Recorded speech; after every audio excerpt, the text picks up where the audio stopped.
त्यावेळेस त्यांनी काही चित्रीकरण करत असताना त्या माध्यमातून दाखवलं तर अपक्ष उमेदवार बापू बेगडे आणि त्यांचे समर्थक मग किशोर बेगडे असेल, संदीप बेगडे असेल यांनी त्यांना अश्लील भाषेमध्ये शिवीगाळ करून जीवे मारण्याची धमकी दिली।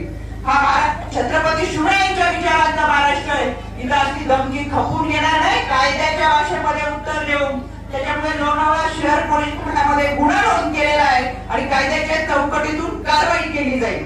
त्याच्यामुळे मला आवर्जून मावळकरांना सांगायचंय, महिलांच्या बाबत जर कोणी अश्लील विधान करत असतील तर कायद्याच्या चौकटीतून कठोर कारवाई केली जाईल।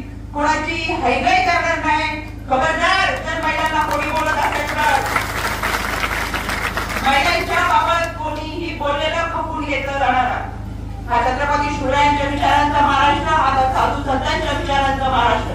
त्याच्यामुळे तुमच्याबद्दल जरी कोणी अशी विधानं करत असेल, कोणी असं बोलत असेल तर तातडीने गुन्हा नोंद करा।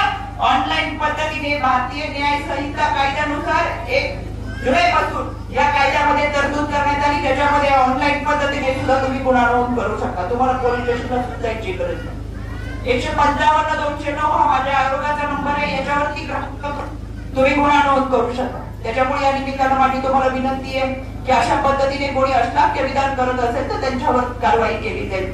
पुण्याचे एकदा अण्णांनी खूप कामं केलेली आहेत। माझ्या छोट्या बहिणीने सुद्धा सांगितलं, म्हणजे लहान लहान मुलं सुद्धा बोलतात अण्णांनी किती कामं केली। त्या विरोधकांना अण्णा जेव्हा बरोबर स्पर्धा करता येत नाही किंवा फक्त टीका करणं हे काम असतं। त्याच्यामुळे तुझ्या बरोबरची स्पर्धा कोणीच करू शकत नाही, पण टीका करू शकतील। टीका करणाऱ्यांना आपल्याला 20 तारखेला मतदान करून उत्तर द्यायचंय। त्याच्यामुळे पुन्हा एकदा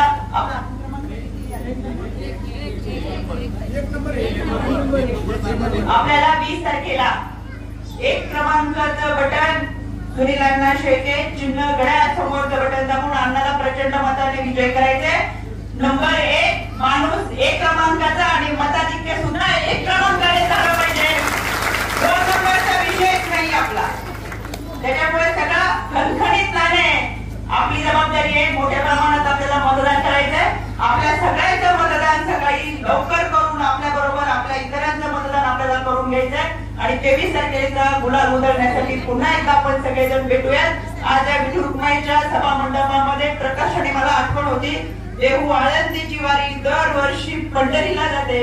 या वारीमध्ये चालणारा वारकरी ऊन वारा पाऊस झेलत पंढरीच्या विठुरायाच्या दर्शनाची आस घेऊन जातो।